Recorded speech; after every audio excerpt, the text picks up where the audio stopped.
যিহেতুলৈকে তোমাৰ লাইটটো হয় হয় হয় হয় নকৰে ছাৰ এই যিহেতুলৈকে আপোনাৰ প্ৰত্যাহ্বানত আছে প্ৰদ্যুৎ বৰদলৈদেৱ আমিনুল ইছলাম দক্ষিণ পাটৰ পৰা কি ক'ব আপুনি নাই আজি উপস্থিতিয়ে ভদ্ৰ মহিলাসকল বিশেষকৈ আহিছে ভদ্ৰ লোকসকল দক্ষিণপাট এটা খুব কনচিয়াছ অঞ্চল হয় সচেতন অঞ্চল হয় নগাঁৱৰে ধৰি লওক এটা সুনাম থকা আৰু এটা কালচাৰেলি ৰিচ এটা হ'ল অঞ্চল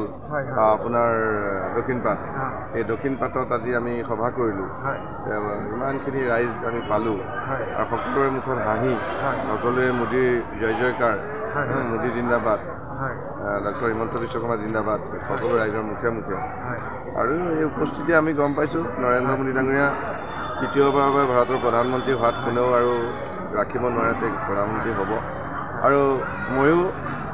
মানে আৰু আপুনি যিহেতুলৈকে দক্ষিণপাটত আহিছে এতিয়া আগতে ব্ৰহ্মপুৰত আপুনি 3বাৰ পৰাজয় হৈছিলে তথাপিও আপুনি ইমান মানে ব্ৰহ্মপুৰত আপোনাৰ এটা নাম আছে আপুনি বহুত দুখীয়া মানুহক বহুত সহায় কৰিছে বহুত কষ্ট কৰিছে আপোনাক সেইকাৰণে আপুনি আজি মানে লোকসভা ইলেকশ্যনত আপুনি আজি টিকেট পাৰ্টি হৈছে সেইটো কাৰণে আপুনি নগাঁও ফালৰ পৰা আপুনি যিমানখিনি কষ্ট কৰি পেলাই আজি টিকেটৰ হেৰি হৈছে সেইটো কাৰণে দক্ষিণপাট ৰাইজক কি ক'ব দক্ষিণপাট ৰাইজক এটা ক'ম যে দক্ষিণপাটৰ ৰাইজ সদায় ৰাইজৰ সদায় মানে দেশৰ পক্ষত আছে অতীতৰ পৰাই মানে সদায় দেশৰ পক্ষত আছে আৰু এটা জাতীয়তাবাদী শিবিৰ বুলি যিটো কয় দক্ষিণপাটৰ ৰাইজ সদায় আছে গতিকে দক্ষিণপাটৰ ৰাইজৰ পৰা আমি আশা কৰিম যে মোদী ডাঙৰীয়াক আশীৰ্বাদ কৰক বিজেপিৰ লগত থাকক আৰু আমি গমো পাইছোঁ দক্ষিণপাটৰ ৰাইজ আমাৰ লগত আছে আৰু এটা ঘৰুৱাকৈ এটা আপোনাৰ মোৰ বিষয় লৈ পেলাই এটা কথা ক'ব বিচাৰিছোঁ এই ৰাইজে মানে কয় আৰু ধৰি লওক আপুনি মানে ধৰি লওক আলফা আছিল চালফা হ'ল এতিয়া প্ৰতিদ্বন্দ্বিতা এনেকুৱা ক্ষেত্ৰত ধৰি লওক ৰাইজক কিবা এটা ক'ব নেকি বাৰু এই বিষয় লৈ পেলাই নাই আচলতে আলফা আৰু চালফা মানে যিটো শব্দ এই শব্দ দুটাৰ মানে কথাটো হৈছে এইটো কোনোবা দুই এজন ব্যক্তিয়ে কৰা এটা মানে উক্তিৰ নিচিনাহে হৈছে মানে আপোনাৰ দেখোন মাজতে একেবাৰে কা আন্দোলনৰ সময়ত বহু ৰাইজে একেবাৰে আপডেট দি আৰু স্বনামধন্য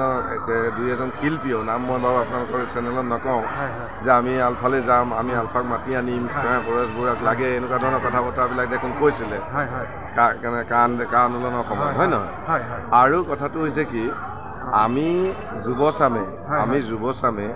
অসম আৰু অসমীয়াৰ কাৰণে যি সময়ত যিটো বস্তুৰ প্ৰয়োজন সেইটো আমি কৰিছিলোঁ আৰু সেইটো হৈছে যে মই সেইটো সময়ৰ আহ্বান বুলি ভাবিছিলোঁ সেইকাৰণে মই সেই সময়ত সেই সংগ্ৰামখনত জড়িত আছিলোঁ আৰু তাত যি নীতি নিয়মেৰে থাকিব লাগে মই সেইমতেই কৰিছোঁ আৰু তাত মোৰ কোনো আক্ষেপো নাই বা কোনো মানে হেৰিও নাই এটা কথা এতিয়া আকৌ মই আহি ৰাইজ আৰু চৰকাৰৰ আহ্বানত আহিলোঁ আহি মই এতিয়া মূল ষ্ট্ৰীমত ৰাইজৰ লগত কাম কৰি আছোঁ আৰু আজি আপোনাৰ প্ৰায় 25 বছৰ মই কাম কৰি আছোঁ অলপ আগতে আপোনাৰ কিছু শব্দই ক'লে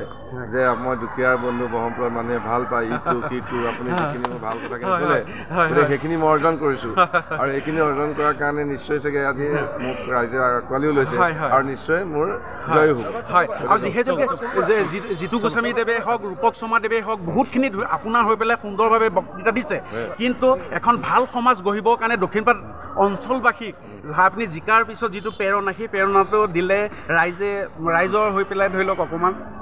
দক্ষিণপাট আগৰ পৰাই ৰিচ মই কৈছোঁ নহয় দক্ষিণপাট সকলো দিশতেই আগবঢ়া আমি আৰু খালি আমি তাত সহযোগিতাহে কৰিব লাগিব আমি আৰু বিশেষ দক্ষিণপাটৰ কাৰণে কিবা কৰি দিবলগীয়া নাই দক্ষিণপাটে আমাক শিকাব ৰাইজে আপোনাৰ ওপৰত ভৰসা কৰে